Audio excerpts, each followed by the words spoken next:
instead of "Bang!" It's still rather loud. It's still very loud. You'll have fun editing that sound. Yes, I will.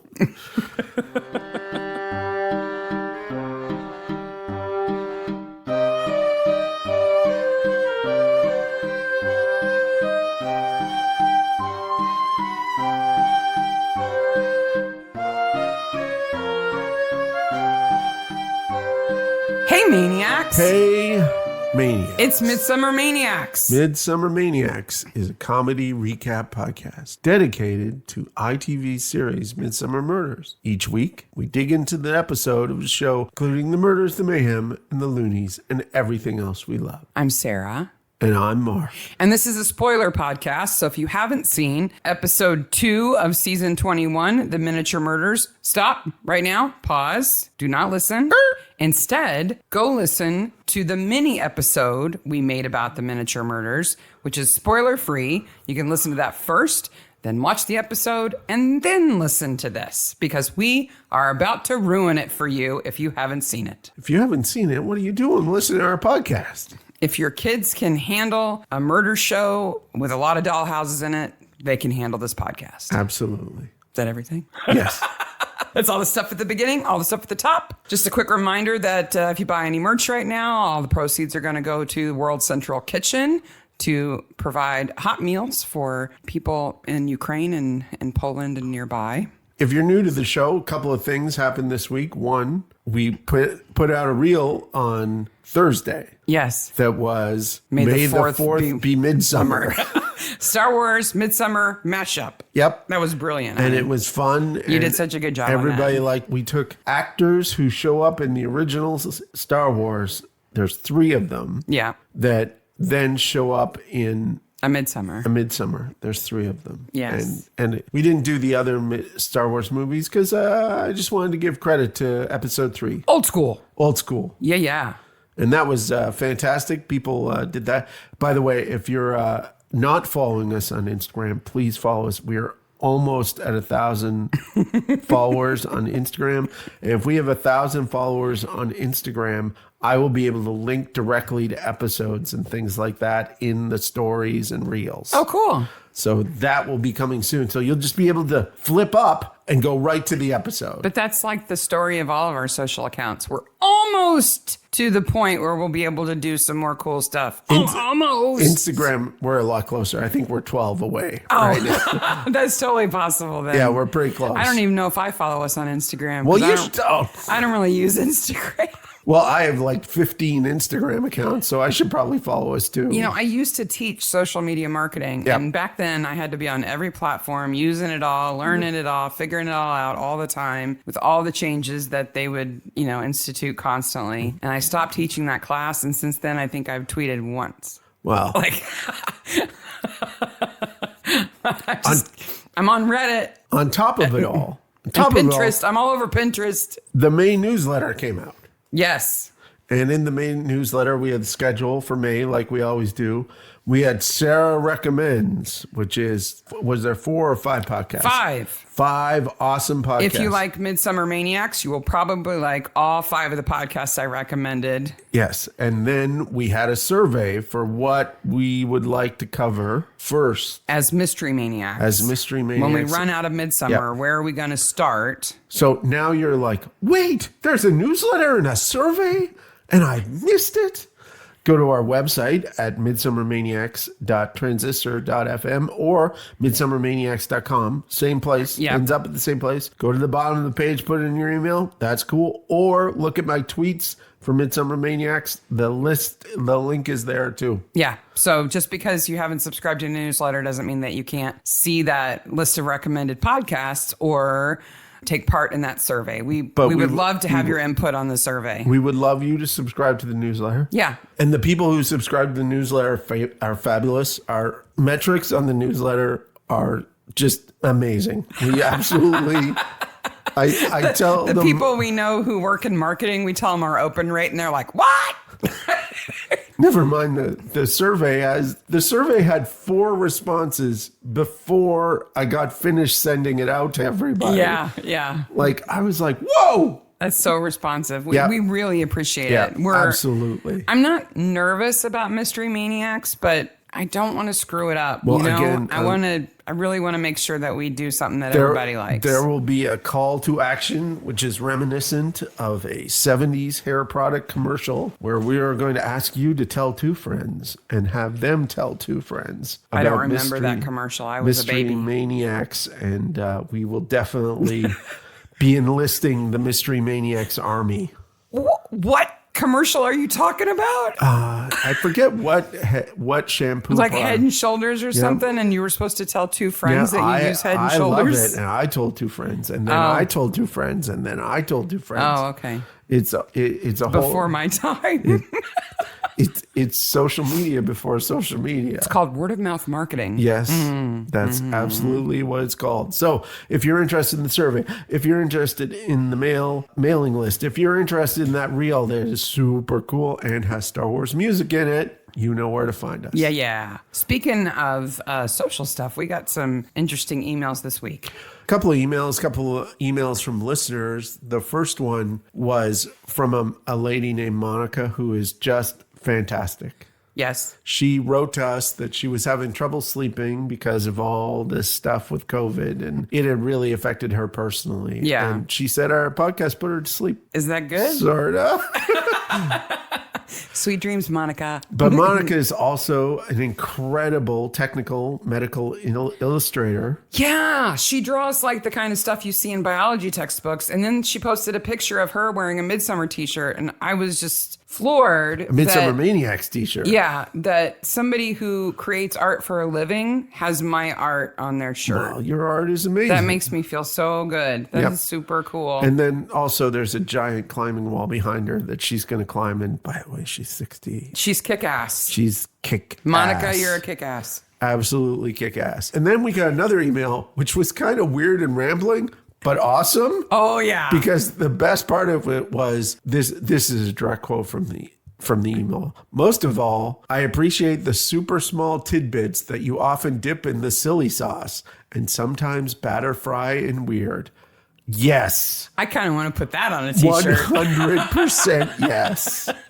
That's fantastic. My whole life is dipped in silly sauce and batter fried and weird. Send us emails, send us messages, send us comments. All your feedback. We read all of it. Emails. They're all fantastic. We read them all. And we care. We absolutely do. Yeah. We have like I have a folder of emails that I go back to when I feel a little disheartened or anything, and like it just picks me up to know that people are listening and they appreciate it. That's so why we a lot of keep doing people it. listen to us when they're going to sleep. That's all right. I don't know how they can sleep with me cackling away. Are you lulled into sleep with my deep voice? Whatever. No, we occasionally break into song too. I mean, you can't predict it. We also got an email asking us if we would be interested in a sponsorship. Now, we don't do ads. We get a lot of I got one yesterday that was for designer handbags. Oh. Because have you listened to our frickin' podcast? Clearly not. Well, people can't see because this is a podcast, but I have a designer handbag right here next to me. You do? All the time. Okay. Yeah. Okay. Well, it's extremely beautiful and ornate and fancy and not real. Not real. Okay. No. Well, we did get approached by a company that we had to consider because we only promote things that we already like. We only promote things we already like. And we don't take money for it. Yes. Though if I know it's not related to the podcast, but any guitar company that wants to give me any guitar equipment. Because look, you're sitting right there with your beautiful guitar right next to you. It's No, yeah. I have a crappy guitar. I sure would love a nice new one. That has nothing to do with Midsomer. You should have done that when the Axeman Cometh episode was up. Anyhow, this was an email from Kiwi Games, who make the Midsomer Murders iOS and Android app. And the first thing that stopped me in my tracks about the email that they came to us is they said, we listened to your podcast and we think this would be a good fit. Yes. And it was from a real person, not a fake Instagram account. Or some company that shills for other companies who might want to be sponsors. I don't care about your down there shaving kit. I kind of just want to do a podcast on how horrible it is to have people approach you about doing Yeah. We do this. Remember, we do this for fun. Right. And we do not do this to make money. No. We both have full-time jobs. We make no money. We make on this. no money on this. This is a labor of love. It's not meant to be something that we go into to make money. We're not interested in money. Our expenses are incredibly small. Yeah. Because of the way we work this. Right. Because of that, we said, instead of giving us money, would you be interested in giving a donation to World Central Kitchen? Yeah. If you'll do that in exchange, we'd be happy to talk about your game because we already like it. Yes. And they said, yes. They said, of course, that's a great idea. Yeah. And then they did. So we simply, they made a donation, a very generous donation to World Central Kitchen. They sent us, the other thing is they're completely proactive and professional. Yeah, they sent you proof that they'd done it. They sent me proof that they'd done it. As if we wouldn't believe them.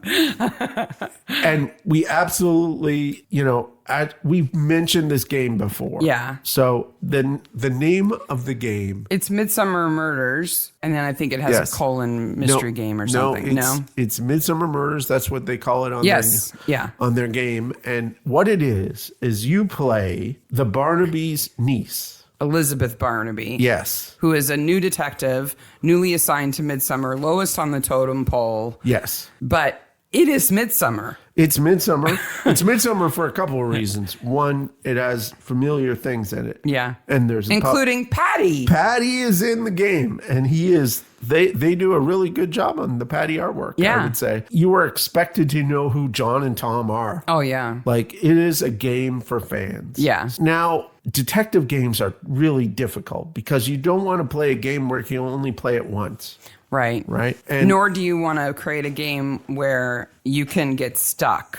Right. Yes. Like there are some mystery games where if you don't figure it out, you're just done. Like that's just it. So and I don't like that. In this game, there are mini games to complete, like little quests. Yeah. You solve cases. You do what they call crosswords, which are kind of fun little word games. And in addition, you get to interrogate suspects too, and meet characters who are definitely people that you would see on Midsomer. That's what I liked most about it. Yeah, is that it feels like Midsomer. They clearly studied the show. Does indeed feel like Midsomer. Like there are weirdos in there. Yeah, people who are kind of obsessed about stuff. People treat you like the Barnabys in the show get treated. You're really more like a sergeant. Yeah. But I do like, this is video games, an industry dominated by male-centric games.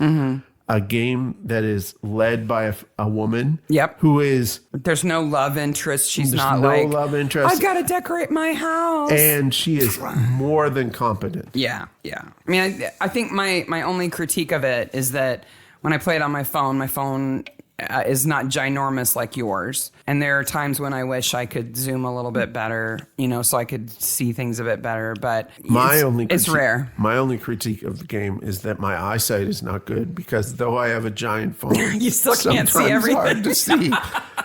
And that is not Kiwi's fault. It is well worth a play. If you like Midsomer, I think you'll like it. And it's free. It's free, and they're obviously a good company. Yep. It's available at the App Store, the Apple App Store, and the Google Play, and I'll put a link in the show notes. Yeah.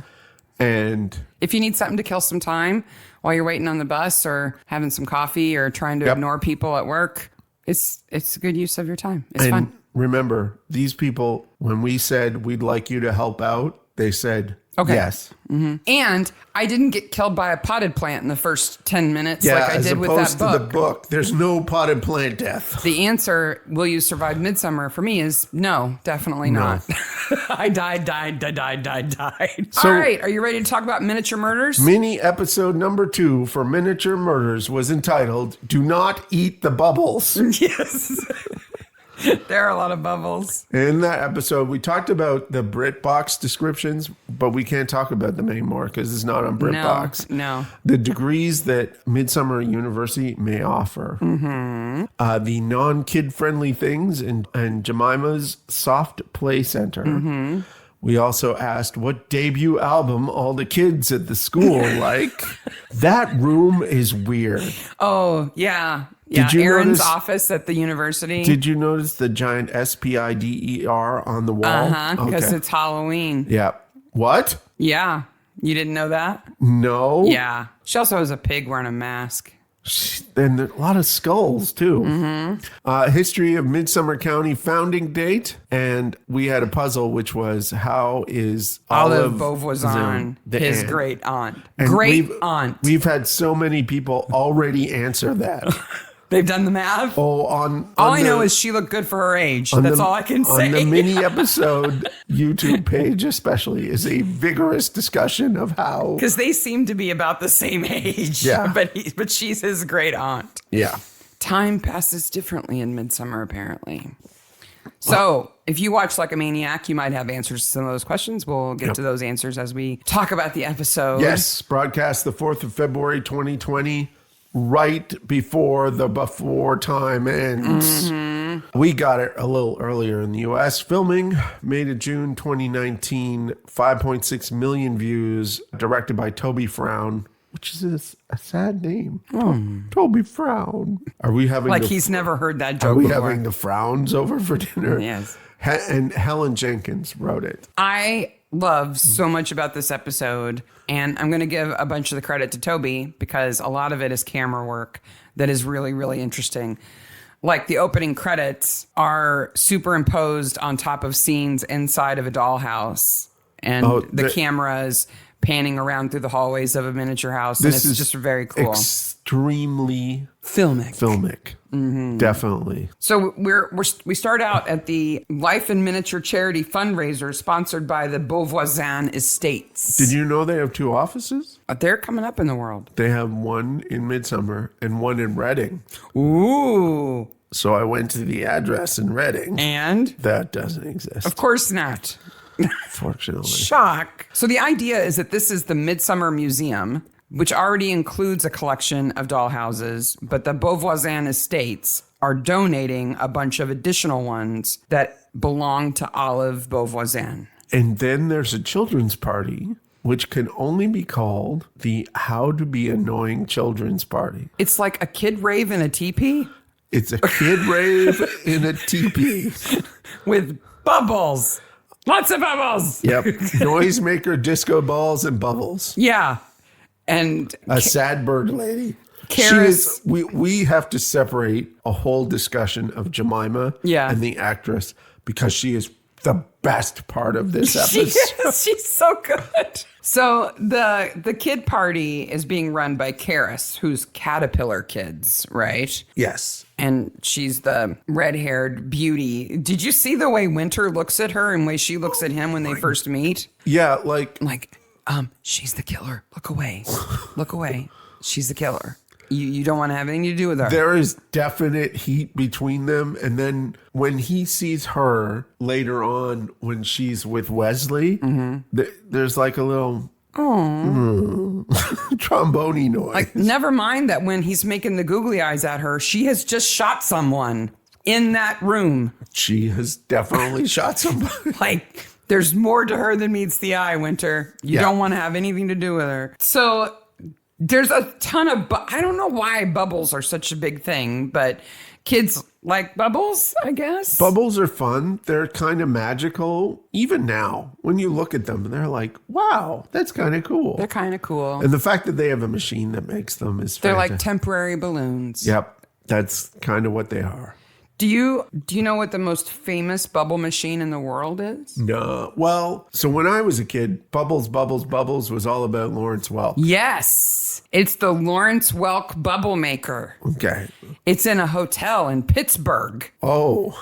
It was made in 1938, and it's one of the first commercially built bubble machines. If you don't know who Lawrence Welk was, it's going to sound crazy. But in the 60s and 70s. Well, first of all, just pause, do a little Google, watch 10 seconds of a video and come back. Yes. That's all you need is 10 seconds of Lawrence Welk and you'll know. In the 60s and 70s, there was a Eastern European man named Lawrence Welk with a very strong accent. Who played the accordion. And had the most sanitized versions of pop hits. They called it champagne music. Yes. It's a lot of polka. It's a lot of polka. And a lot of bubbles. And a lot of and it was on PBS here by the time I was aware of it, but maybe it was prime time when I was a kid. I don't know. Different. And they took the kind of worst thing they did was they took modern pop music and did covers. Polka covers. And at the end of every episode, bubbles. It was fantastic. So there's the Lawrence Welk bubble maker. And then I found 2 amazing records, like world records about bubbles. So what do you think the record is for the number of people blowing bubbles at the same time? Is this indoors or outdoors? I don't know. It's a good question. Okay. I can't say. I think it's outdoors. I'll give you 10,000. 23,000. 23,000 people blowing bubbles. In 1999 at the West Ham FC football club. Yep. They got 23,000 people to simultaneously blow bubbles at a football game. That must have been set a so record. fun. The other interesting record I found was the number of bubbles blown with a tarantula in your mouth. What? The answer is 119. You know what my answer is? Blah. 0. And I got one more thing about bubbles. Okay. I'm sorry. I found this amazing thing. Okay. I'm going to give you a URL. You can put it in the show notes. It's andyandmike.org/bubblecam. Okay. This couple, Andy and Mike, they have a bubble machine in their yard that is set up on a computer with a webcam. Okay. And if you go to their site and you click the button, you can watch it blow bubbles in their yard anytime you want. Fantastic. And it shows you like the last few people who clicked the button where they were in the world. Oh. So you can, and there's a map where you can see all the people in the world who've clicked the button and made the bubbles go off. That's fantastic. But you can watch it blow bubbles for 15 seconds when you click the button. That's wonderful. They've had it going for years. It's very cool. Excellent. It's very cool. Yep.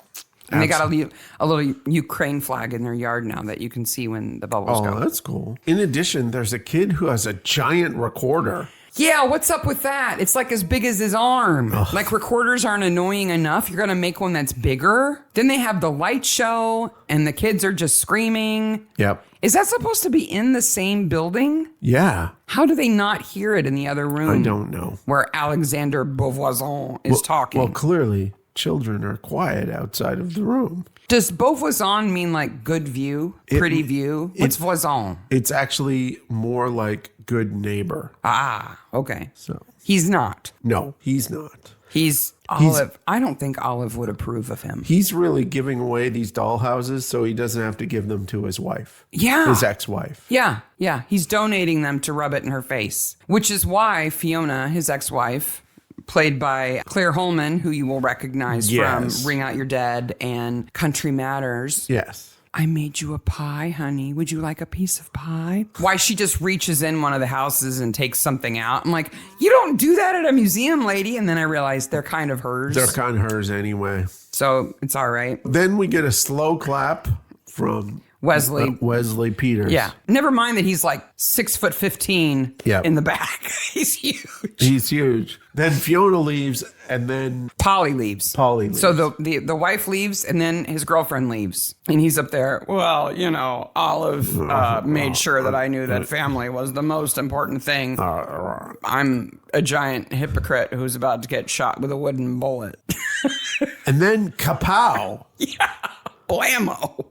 I love the gun barrel going through the house. It like turns a corner around the kitchen and goes down the hallway and like up the stairs. It unlocks the front door and pushes it open. Like, hello, I'm a giant. It looks like a cannon in the house, but it's just Karis with her giant silencer. People always think silencers are silent. They're not. They don't go. Phew. No, they go bang instead of bang. It's still rather loud. It's still very loud. You'll have fun editing that sound. Yes, I will. So he's shot. Mm-hmm. And then we get a new theme. Yes. Which is done in what's called the music box style. They're playing with the music in this season, and it's fun. Yeah. I like it. What they do is use what's called toy pianos and toy xylophones to make that music. And it's fun. They have fun with it. And then we have some sad balloons. They're not sad. They're overburdened because they're carrying a pistol. We don't know that yet. And all I can think of is that's bad for the environment. Well, Where are those balloons going? do you know about Balloon Fest? Oh, the horrible tragedy of Balloon Fest. In the 80s, if you don't know about Balloon Fest, we're giving you a treat here. Yeah. In the 80s, some individual in Cleveland, Ohio, thought it would be excellent to let go of 1 million balloons. They were trying to break a record. I think it was kind of an art installation, wasn't it? Sort of. Sort of. It was a big festival, and the coup de grace was the release of 1 million helium balloons. It goes as bad as you could imagine.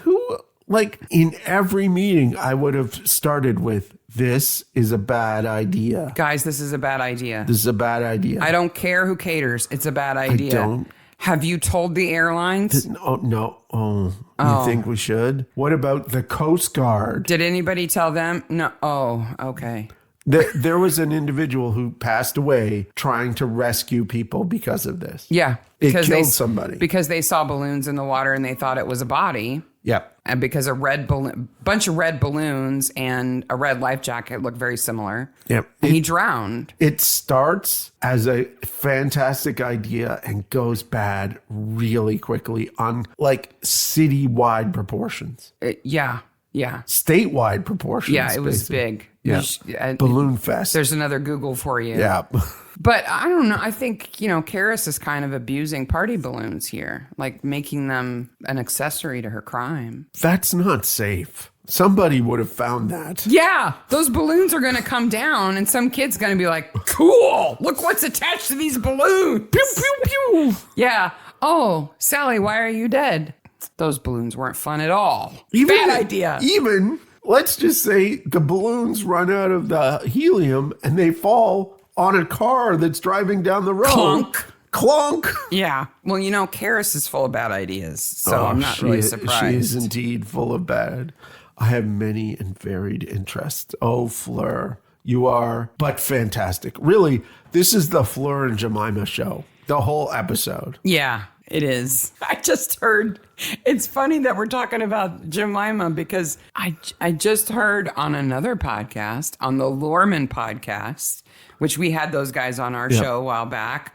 They were talking about this woman who was some kind of weird prophet in the 1700s, and her name was Jemima, and her followers were called the Jemimahkins.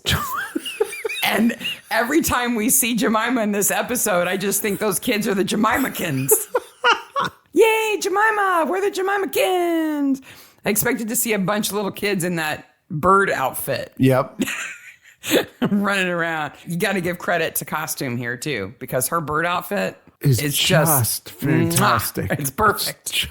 It looks both sad and pathetic at the same time. And helps her look more angry. Oh, she's so fantastically angry. Well, and you know who she is. You know who Katie Brand is. Who? She's Joe Brand's daughter. Oh, okay. Can I go to the Brand's house? Because that would be a meal I would enjoy. And Joe Brand is fantastic. You don't know who Joe Brand is? She's a comedian. She's an actor. She was on Taskmaster here recently. Yeah. She's been on everything. But she had a career as a nurse before this. She was a psychiatric nurse for a long time. Yeah. And then decided to change her career. And as a woman, that was a giant deal. And it could not have been easy. Unapologetic about how she looks, her age. Yep. She's like, I'm fat, so what? Yep. And yet, I think, is sophisticated and beautiful at the same time. Absolutely. So it's no wonder that her daughter is awesome and just eats the screen up because Katie Brand is great in this. Yeah. A whole lot of people hate Alexander Beauvoisin. Yes. Right? Everybody hates him. It's really a parade of motives to kill him. It could have easily been a Murder on the Orient Express situation. Oh, it could where easily. Like 6 people killed him at the same time so that none of them could be convicted because, wow, they all had good reason. Yeah. So there's his soon-to-be ex-wife, Fiona, Yes. who he's jerking around and just being horrible to. Then there's the Wacomas, whose daughter was killed by CO2 poisoning in a rental property that he owned, that he has taken no responsibility for at all. On the 26th of June, 2016, close to my birthday. Hey. I was just happy that Winter had a phone case. Did you see Jemima's phone case? Yes. With the giant unicorn on it? Put that in your pocket. Put it in your purse or your pocket. No way you can put it in your pocket. So both Finn and Samuel Wacoma certainly have motive. Absolutely. Then there's Erin Turner, the college girl, who's the best friend of the girl who died. She's got motive. And never mind Holly, who's a former sniper, now private detective, who's been paid to pretend to be his girlfriend and had to put up with his crap. Yep.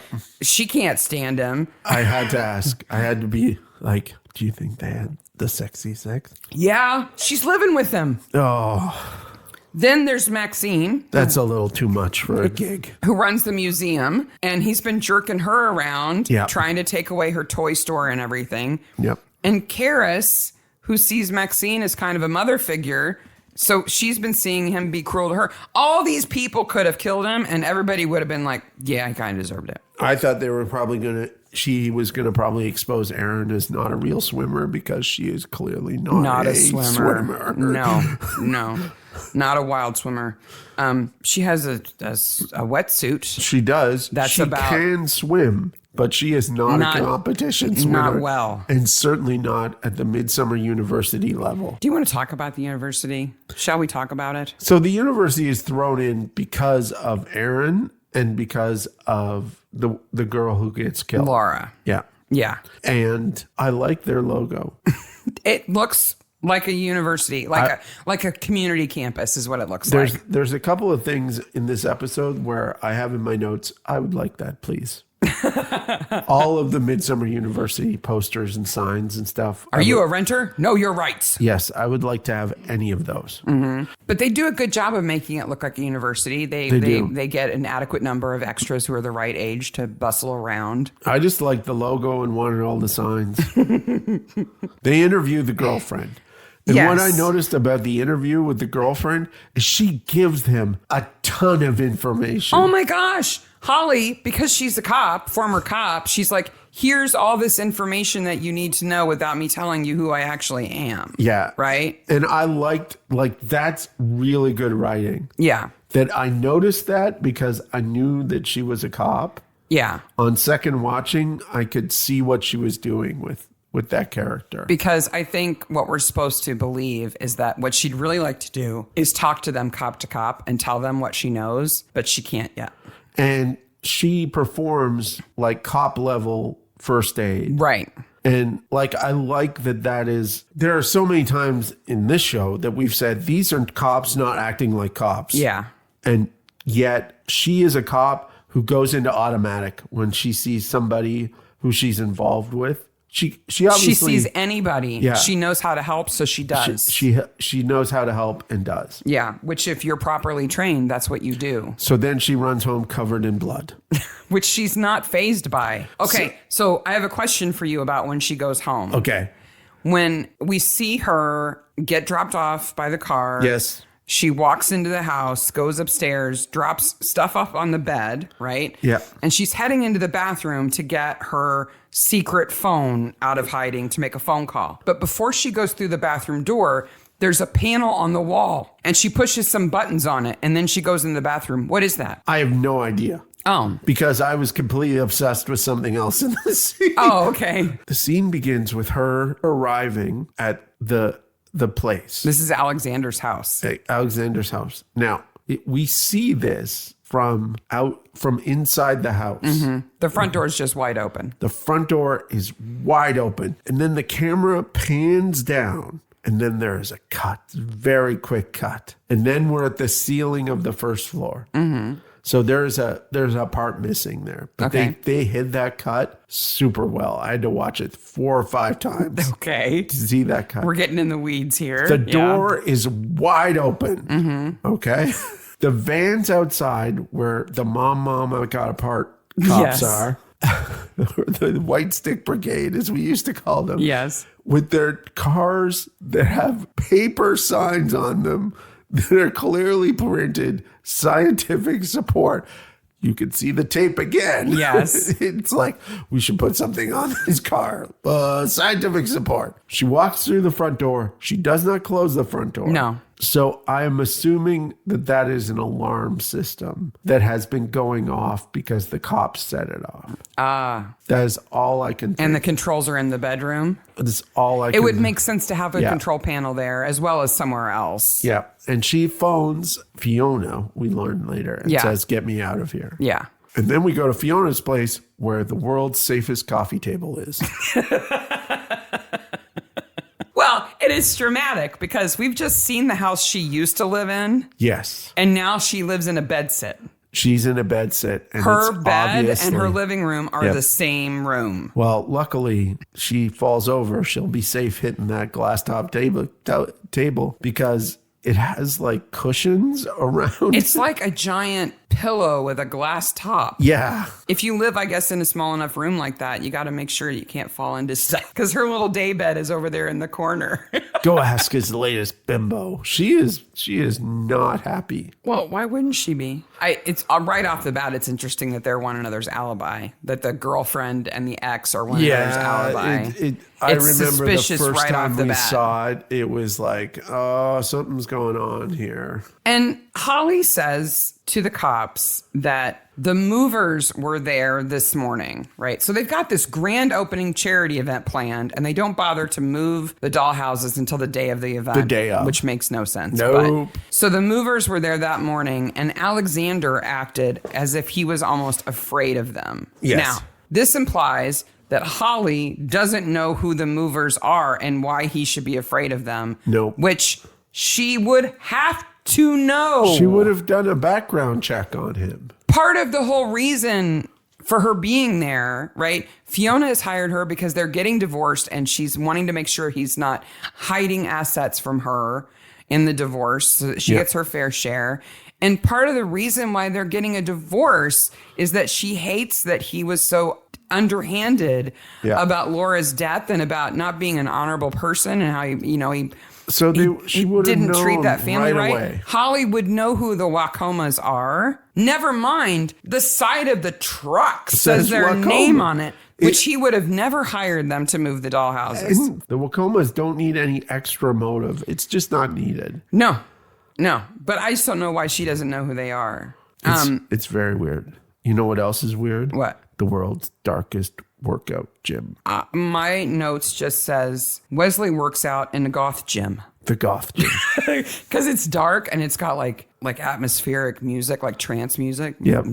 So he says he was 9 stone before that. Mm-hmm. Do you know how much Stone's that? 14 pounds, right? So how much is 9 stone? 90 plus 36. So he was like 130 pounds or so. 126 pounds. He was if he was that tall and he was 126 pounds, he was a stick. He was definitely a stick. He ain't a stick anymore. So he's definitely says he never did anything with the boiler, and it was Nico. The last time we met Nico in Midsomer, though, Cully almost fell in love with him. Yes. Right? Nico. Yep. This is a different Nico. Winter can't pick up the barbell? Yeah. So the barbell says 22.5 kilograms. Do you know how much that is? No.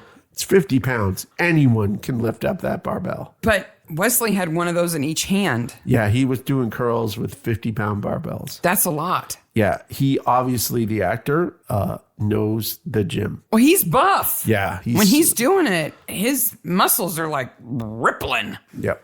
All I know is Olive weighs about 24 pounds, and I can carry her for about 30 seconds before my arm gets tired.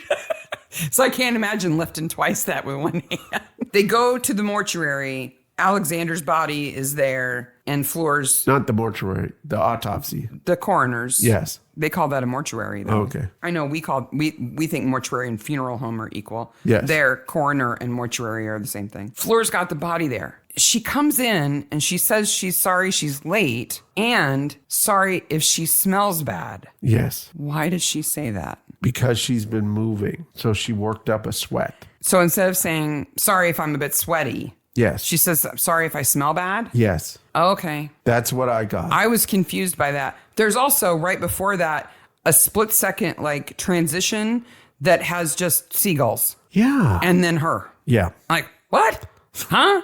So I thought, does she smell like fish? Has she been to the beach? Why does she smell? She's just sweaty. And Barnaby falls right into her flat pack furniture trap. So this is... Well, let me know if you need any help. She's like, I do. I love these little things, right? So I love these little traps that people do to challenge people in their notion of what they say. Yeah. I love that she says, I know you only said it to be polite, but that's not my problem, is it? That is so fantastic. But only she can pull that off. Oh, yeah. If I tried to do that, I would never be able to pull that off. The other person would just go, well, I'm not doing it. But she's Fleur, so she can pull it off. The 1917 Lumbenberg gun. Lundberg. Do you want to know about that? Yeah. Whoa, and Sarah's long history of what site have I had to go to now. By the way, don't Google the name of her motorcycle women game. Oh, what is it? The Ladies in Leather. Oh, God, no. Don't Google that. I had to go to some questionable gun sites, though, to learn about this. So the gun that they show, the picture of the gun, that's actually a Luger PO8. Oh, okay. All right. Which is a fairly common gun with a suppressor. It cannot shoot wooden bullets. No. A Luger cannot shoot wooden bullets. However, the gun that they're claiming it is, a 1917 Lundberg, being a Swedish semi-automatic pistol, is absolutely based on a real gun that was made to shoot wooden bullets called a Schubo. Schouboe. Okay. Also Swedish. Okay. About 400 or 500 of them were made. They were made to shoot 45 and 32 caliber wooden bullets. Okay. Why wouldn't? Well, it depends who you ask. Okay. Some sources say that wooden bullets are intended to be non-lethal crowd control. Yeah. However, if you ask a World War II vet, which is basically what I did by reading an interview with several World War II vets talking about the wooden ammunition they found in abandoned German foxholes during the war, the wooden bullets were made to splinter when they hit you. Oof. So not only would they penetrate your skin and kind of blow up, but they would splinter, and they coated them in this purple dye that was caustic. Whoa. So when it splintered, not only would you have a hard time having an operation and removing all those pieces, but each of those little fractions of a bullet would be causing additional damage. Causing sepsis, basically. Yeah. Horrible infections. Wow. Horrible infections. So they were rather cruel bullets. The fact that Beauvoisin gets shot with one and it just goes through is kind of amazing because that's not what they're made to do. Yeah. And it's a big enough caliber that it would have been a big enough bullet. But then I learned something else interesting. Okay. According to the internet, the intranet, wooden bullets are fatal to vampires if you shoot them in the heart. Okay. That makes sense, kind of, but goes against my rule in the house. Which is? You can't argue over imaginary characters. I don't think it would kill him because I've always thought that you put the stake in, that kills them. But if you take it out, they heal and come back. It has to stay there. Different mythos have different things with the stake. So if the wooden bullet went through and out the back, they'd be fine. Well, I know that's how it works in some places. But I also know that, like Buffy, when you put the stake in, it dusts them. So. Oh, they just dissolve. Yeah. I'm going by Monster Squad rules, not Buffy rules. Where Wolfman has nards. I always love looking at the people who search for this also ask these questions. I always love looking at that in Google. I can understand in a role-playing game in which you're playing against vampires having wooden bullets would make at least an argument that you need to discuss. Right. Yeah. Well, it's definitively answered now, isn't it? Well, John's definitively going to do that flat pack furniture. Oh, yes, he is. He's no good at it either. We're off to Wacoma removals. Mm-hmm. And we get some people upset with the cops, and they give us some information, and that's it. You can't blame Sam Wacoma for being negative about the cops. No. You can't blame Wesley for being negative about the cops. Nope. Like, they both got a raw deal. I mean, not more raw than Laura Wacoma got because she's dead, but a raw deal. Finn, the son, and Aaron give conflicting alibis for one another. Were they at Laura's grave? Was he home playing video games with his dad? What's going on? Barnaby's tough on Aaron, the college girl. He's like, one of you's lying, and I'm going to find out which one. Well, Erin has some problems. Did you like how she was characterized by the things on her backpack? What was on her backpack? On her backpack, she has the following. A Midsomer University patch. Yes, I want one. Uh-huh. A stoned smiley face. Okay. A tree that is half alive on one side and half on the and dead on the other. I'm assuming it's an environmentalist patch. Okay. The word peace in many colors and different designs. Okay, so she's hippie, tree hugger, drug doer. And an earth. But in her office, what we didn't mention earlier was one of the answers to our mini episode questions, which was, what debut album are all the kids into? The answer to that question is Mo Stack and his debut album, Stacko. Did you listen to Mo Stack's record? Unfortunately, yes. Yeah. I listened to some of it. Mo Stack's record it's rough. He started out on YouTube and then got a record deal, made a couple of records. Yeah. I've got nothing against that kind of music, but he doesn't have any talent. She has a pig in a mask in her office, a troll nurse, not the only troll in this episode. Nope. She is a robot, the same robot from the Robot Factory. Yep. A Midsomer University crest, which I also want. The Vauxhall Beer Festival poster, a giant spider, a Skeletor mask, and a skull. Yeah. She's got a fun office. She does. It's a student office, Yeah. student work office. So she was running a campaign against bad landlords, including Beauvoisin. She was supposed to have some kind of protest at the charity do, but then called it off at the last minute. Did you see what her biggest complaint about the housing was? No. It was damp. Oh, yeah. Damp and falling apart. Damp and falling apart. Falling apart, I understand. Damp? Damp is a big deal. You're in England. You don't want mold. No, but you're in England. Everything's damp. Yeah, I suppose. There's a purple thread in the dollhouse where the shot was fired from, and some of Sam Wacoma's blood. Right? Yes. So he cut himself moving miniature furniture. He was bubble wrapping miniature furniture on the morning that they were moving them on the same day they were going to show them. Maybe he was just going so fast. Maybe. How does Jemima's feather get into the house? I think it's probably planted. Oh. By whom? By...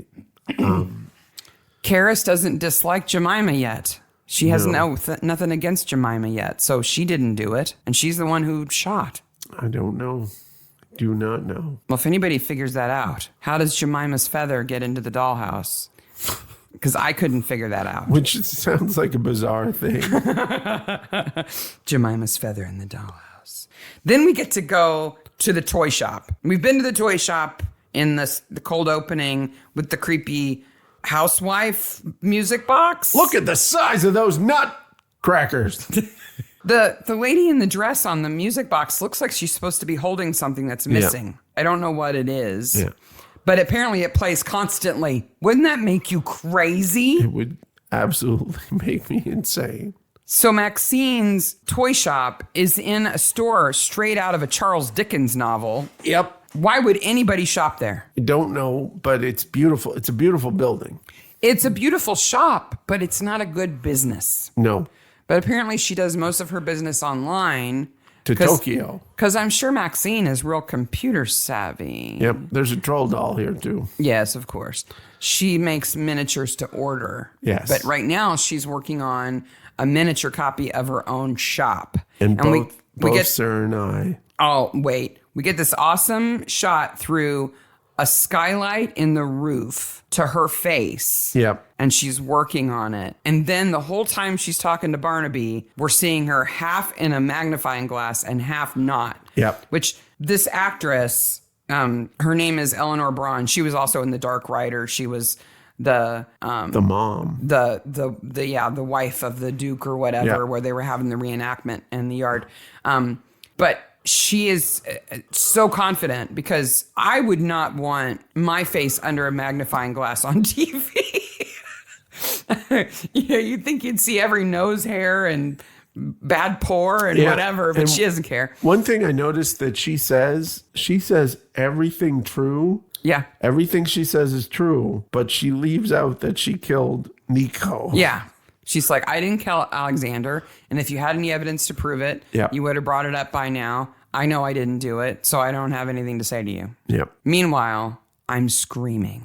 I went into full capitals in my notes. Because even the gosh darn fake wisteria blooms in Midsomer. It is all over that miniature. Fake blooming wisteria. And she sits there and arranges it with a pair of tweezers. And I'm like, are you just rubbing it in my face that your wisteria will bloom and mine never would? Makes me mad. But Maxine is like, oh, let me minutely arrange each vine of this beautiful wisteria that's also in reality on the front of my toy shop. And I'm like, ah! Hate you. Karis rents a room for Maxine. So she lives at the toy shop, right? And so does Maxine, right? They both live there. Yeah. When Karis is talking to Barnaby before he goes up to talk to Maxine, she has on like a sundress over a t-shirt. Yes. And you can see the top of the t-shirt and it just looks like a jumble of letters. I looked and looked and looked trying to figure out what that t-shirt said. I could not figure it out. The letters that we see clearly are AETHRNT. I've got a picture of it. Yeah. We'll post it. I can't figure it out. I don't know what it is. If you can figure it out, let us know. My notes say, damn it, even the miniatures have flowering wisteria. Sarah, the doggies on the bus. That's what they go to the soft play place next. Oh. Soft play centers just kind of creep me out. Yeah, we asked what was not for children in the soft play center. Mm-hmm. Now, on this viewing, you asked me that, and I said the scissors because there's an entire bucket of non-child safe scissors. But I forgot what it actually was. What? The window into the soft play place has marijuana leaves on it. Oh, that's right. It does. It has pot leaves stickers on the window. Yep. They are clearly pot leaves. Yep. This place is just kind of strange. Yeah. Like, it's not a daycare. No. It's not a Chuck E. Cheese. No. It's like a Mommy and Me sort of deal. Like, you bring your kid there at certain times and they have like play events. But did you know that in the UK, there are adult soft play centers? Okay. I'm not sure I want to ask. Sarah, what is an adult play soft play center? It's a place that has a large jungle gym with tubes and slides and stuff that grown-ups can play in, and adult-sized ball pits. Oh. There's one that's also a bar, and it's called Bally Ballersons. I'm not kidding.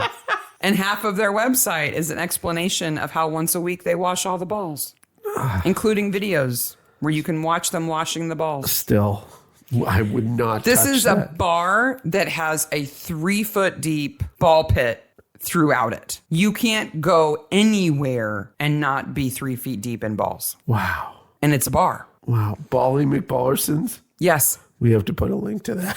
My only hope is that they serve all their drinks in plastic cups. And, okay, people get sick at bars. Yeah, they do. And I've been to enough ball pits with And they children. only wash the balls on Mondays. Well, So if you go on a Friday, you're like 5 days after the balls have been washed. Ooh. Saturday night's even worse. I assume they're closed on Sundays. Hey, Fleur has a motorbike. Yay! 2. What are they called? She's named them. Yes, she names them Gladys and Brenda. Which are weird names. I love that she has a sidecar. And That sidecar is awesome. And I don't know if the actress genuinely likes motorcycles. If she doesn't, she pulls it off because she is so genuinely happy, even just sitting on that motorcycle. Okay. That I want to ride a motorcycle. Yeah. Now you have to, the motorcycle at the end, and we'll get to that. Yeah. You have to realize that actors don't usually drive cars. Right, they're towed. Or rode the motorcycle. Yeah. No, even before they're towed, usually if you see any shot of that thing moving without it being towed, it's it's a stunt person. Right. Because the insurance doesn't want it Yeah. to deal with that. Yeah. And then the second thing is if you see their face while it's going on, it's being towed. Right.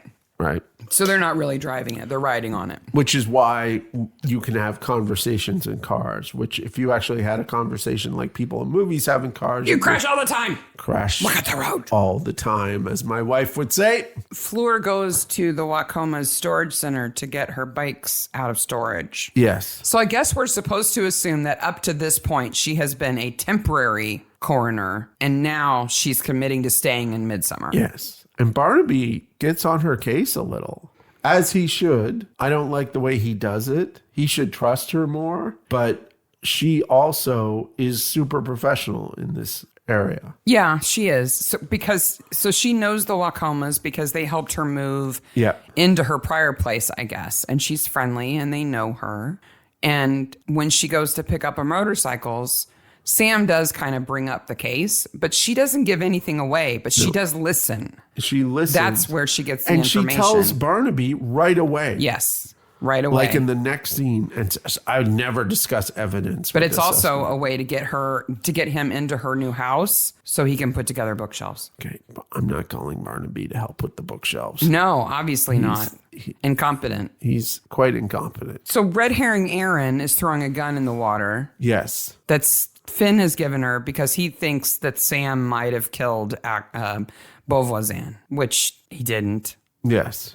Really, this whole episode would be fine without Aaron. She doesn't need to be there. It gives us a reason to go to Midsomer University, which is fun. Yeah. But if Finn had just chucked the gun on his own, it would have been fine. And he doesn't even need to do that. He could just say, I'm kind of covering for my dad because he wasn't where he says he was. And I'm worried that he might have done something stupid. Yeah, which a good son would do. And this whole idea that every time they have a house clearing, Sam's finding guns in people's houses. Yeah.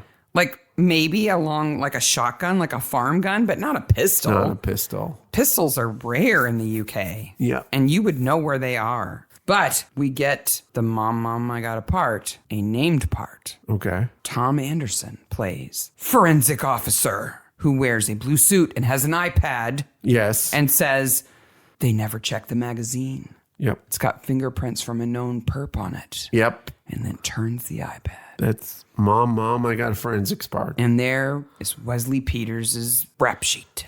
Giant face. And then he just walks off. Yeah. Like, I've done my bit here.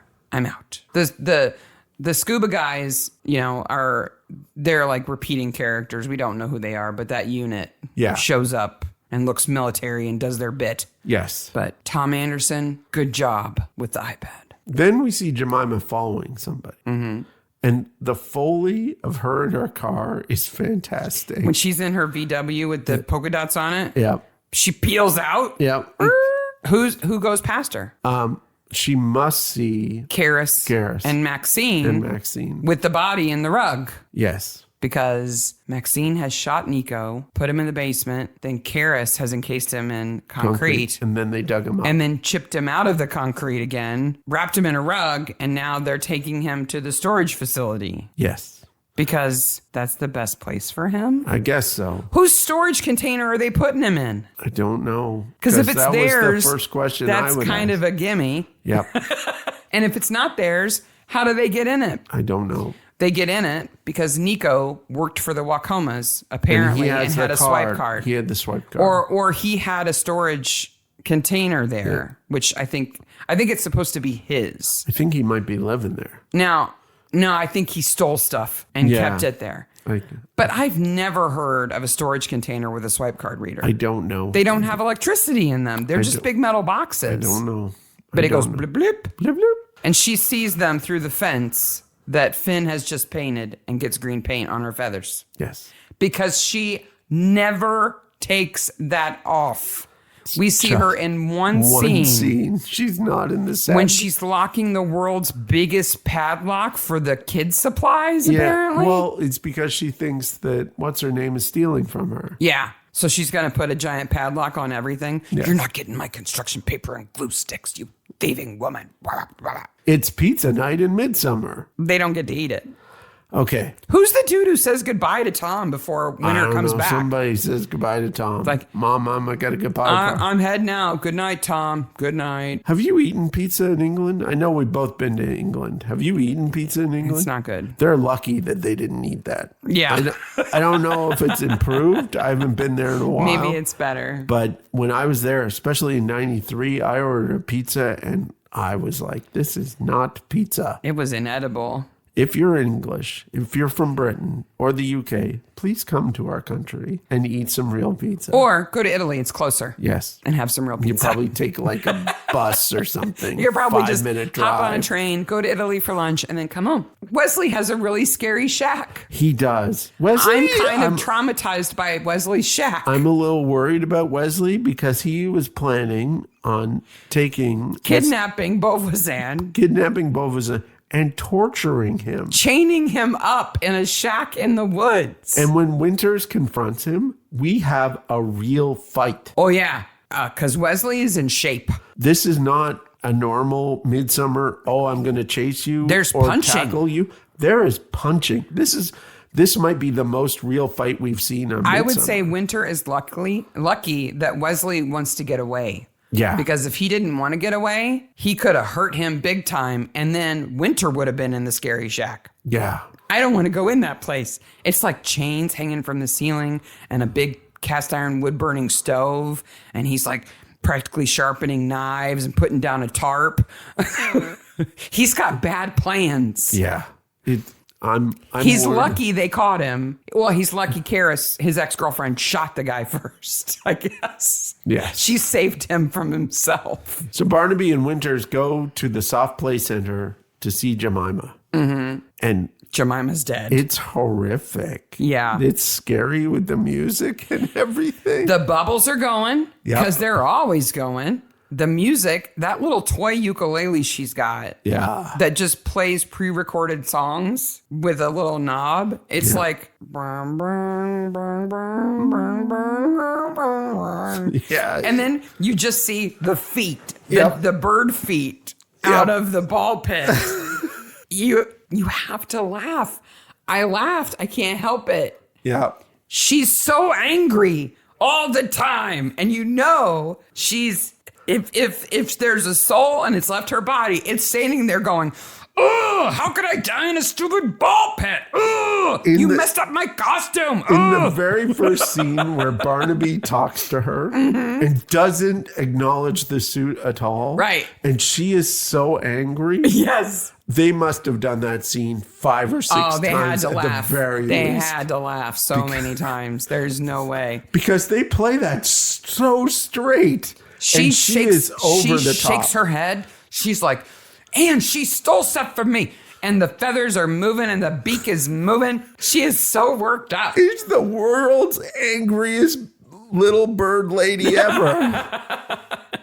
She does not a nose flare really well. No. She pulls the sides of her nose up like, "Oh, I'm going to bite your face," or something. She's so mad.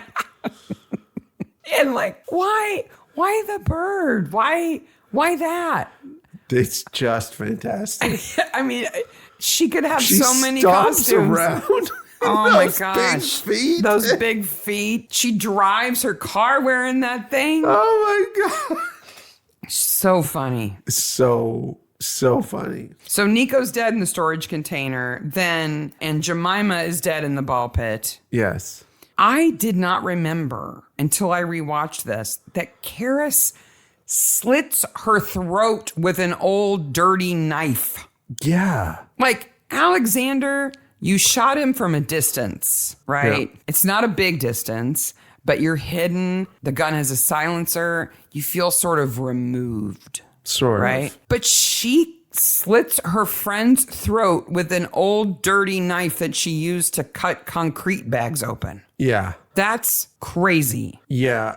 Karis is a little loopy too. Yeah. Don't tell me you're looking out for Maxine when you're willing to do that. Yeah. Because I'm not buying it. Also, she would have blood all over her. It all went in the ball pit. They're going to have to wash those balls, Gonna Mark. have to wash those balls. Even if come it's not Monday. It doesn't matter if it's not Monday. You imagine kids diving into the ball pit and coming up all covered in blood? I love that Fleur has a little bag. She puts some balls in a bag for evidence. Yep. But all the blood would go to the bottom. They'd be all sticky and... So then there's a total red herring about making and selling fakes. Yes. Maxine's been making money by selling off things from the museum and replacing them with counterfeit. I didn't commit double murder, but my friend did. Yeah.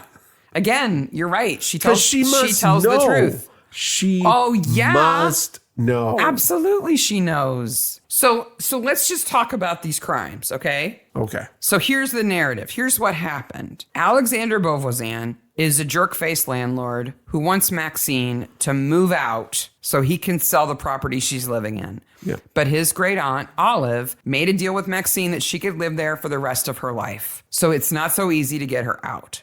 So he hires a thug who is a drug-addled thief, Nico, to harass her. Who apparently took pictures of Aaron, too. Naked. Yep. To harass Maxine and mess up her business. He breaks into her place. She's scared and she shoots him. Yes. And then instead of calling the police and saying, I've had an intruder and I shot him with my grandfather's gun, she decides, panics. I'll just stick him in the basement. Yep. And then tell my mentally ill friend. Sit here sad for a few days until my friend comes home, who I only know because I saved her from committing suicide. Yes. We'll stick him in the basement, but now he's starting to smell. Let's cover him in concrete, right? Yes. Then Beauvoisin is putting more pressure on, saying, I'm going to come and inspect the property. I'm going to look at it top to bottom.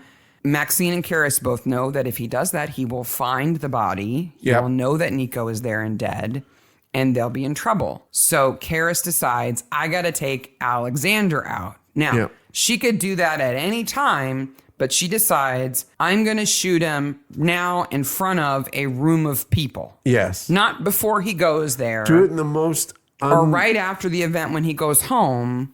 Yeah. Which is good, because if she'd done either of those things, Holly the sniper would have been ready. When this is all coming out, you're a little cuckoo for Cocoa Puffs, aren't you? So she kills Alexander because he's going to find out Maxine killed Nico. Then the ever-observant Jemima bird in her VW pops a wheelie and spins around and follows them to the storage facility and sees them through a fence, putting Nico's body in storage container. And then Karis finds out that she's seen her. So now Karis has to kill Jemima to cover up that Maxine killed Nico and that she's killed Alexander. So she does it in the most rusty weird... knife in the throat way. Yeah.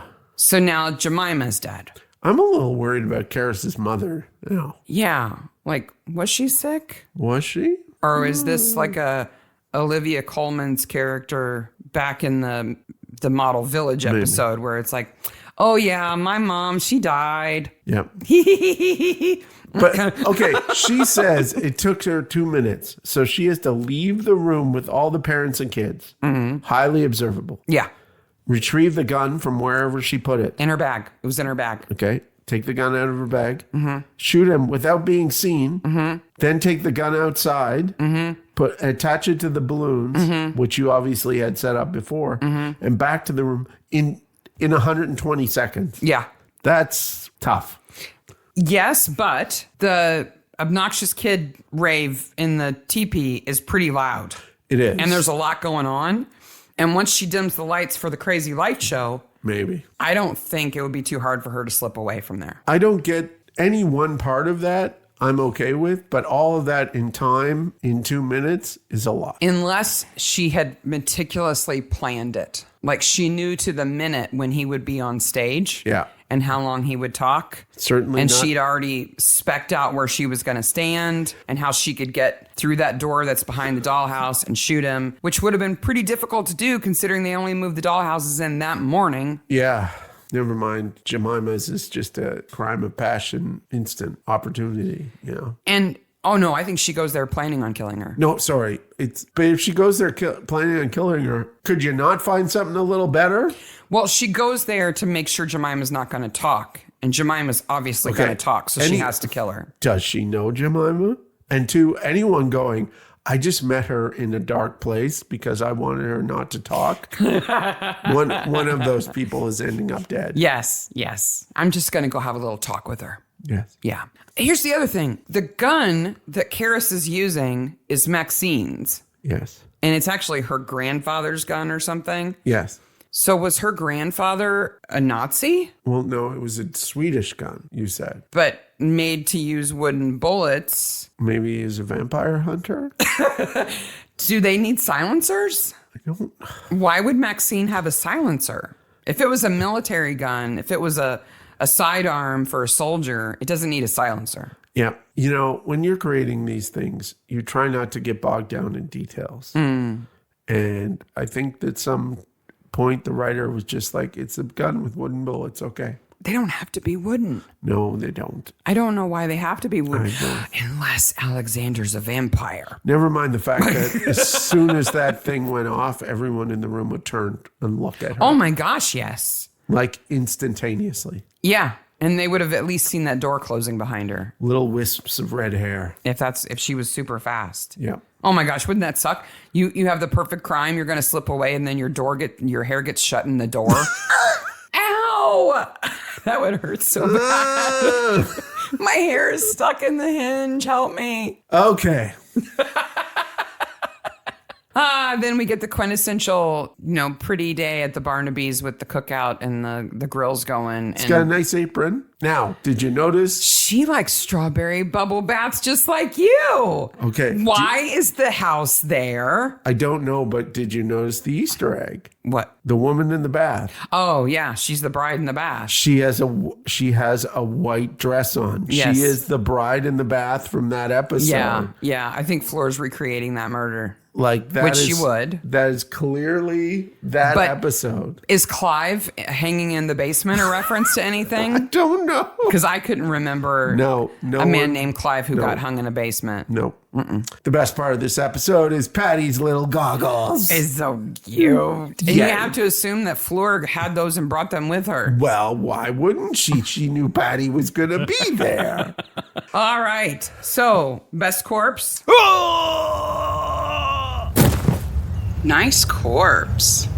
I think the best corpse is Jemima lying in the ball pit. I understand why you say that, but I'm going to give it to Nico. Okay. Because Nico's been dead longer and he has to look grosser. I can see that. And he's got like black splotches on him and stuff. Yeah, but he... it's close. Isn't in a giant sad bird costume. Laying in a ball pit.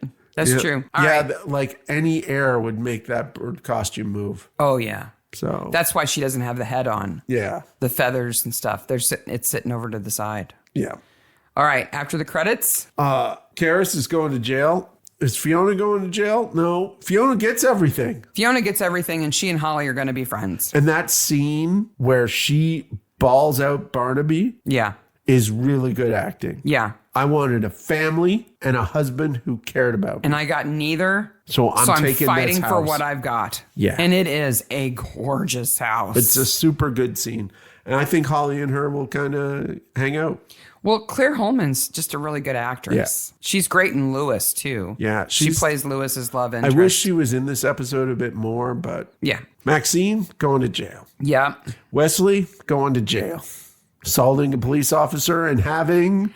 A torture shack. You call it torture hut? Torture shack, baby. The sad bird lady in the torture shack. Yeah. No, she's Angry Bird Lady. Angry Bird Lady in the torture shack. That's the name of the episode. Angry Jemimahkins. Finn. Finn and his dad Sam are going to be okay. Yep, and Aaron's okay too. Yeah, maybe he'll go back to school. He'll go to college too. Maybe. And unnamed forensic officer with iPad. You know what my note says about him? Mom, I got a print. Because he can process fingerprints on the spot. On the spot. Apparently. That's not how it works. Are you ready for a horrible movie? Oh, lay it on me. Oh, man. This movie is terrible. Ha! I bet Mark's seen it. I'm giving it 50-50 here. Okay. Because there's reasons for you to have absolutely seen this movie and reasons for you not to have. Okay. This is a 1989 film. 1989. And Carl Collins, who plays Sam Wacoma in this episode, is in this movie. Okay. I would have been college. Here is the synopsis. Yep. On the run from hitmen, young Johnny Fortune escapes from a life in basement pool rooms to become a dancing bear with the strangest Punch and Judy man in the business. No, I don't know this movie. It stars Tom Waits. Wow. He is Johnny Fortune. No, like, why did I not see this movie? That's why I thought you probably had It's got Punch seen and it. Judy. It's got John Waits in it. Tom Waits. It's Tom Waits. I'm betting this may be a Jim Jarmusch joint. I don't know about that. Yeah. It's called Bearskin. Bearskin. 1989. Wow, I've never seen this movie. Wow, I was nervous about that one. I thought, man, he knows Tom Waits. He likes Tom Waits. If you're not familiar with Tom Waits, he's a singer, and he's got a voice Gravelly like voice. this. Yeah, he's got a really good gravel Played voice. Renfield in Bram Stoker's Dracula. Yeah, with Gary Oldman. Super good. Yeah, he's a good actor. And all the reviews say the only good thing about it is that Tom Waits is in it. Yeah. But everything he does is suck, and the script is suck, and the movie is suck. But Tom Waits is in it, so. Next week, we do episode 125, The Sting of Death. Honeybees. CGI honeybees.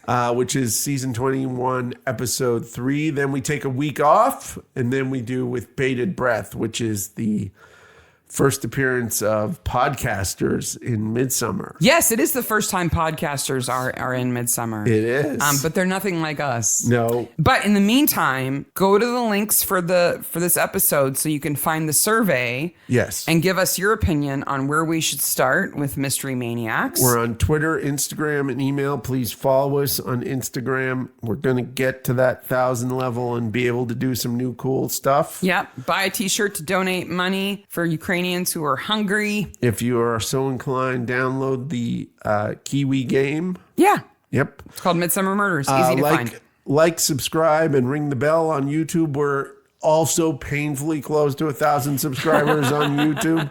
We're getting close to 750, which means we're only 250 people away.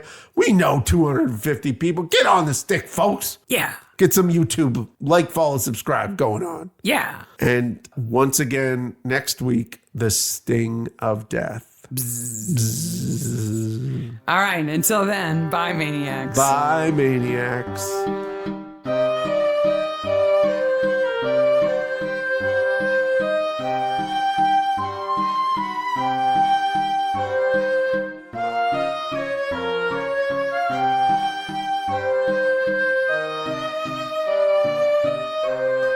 In the meantime, you should be. No, wait a minute. There's been podcasters before. The one with the magic show. Those two ladies are. No, it's a natural healing crystal-y show. The one guy's That's a new doing. episode on. Am I thinking about them out of order? Yes. Never mind. Cut that.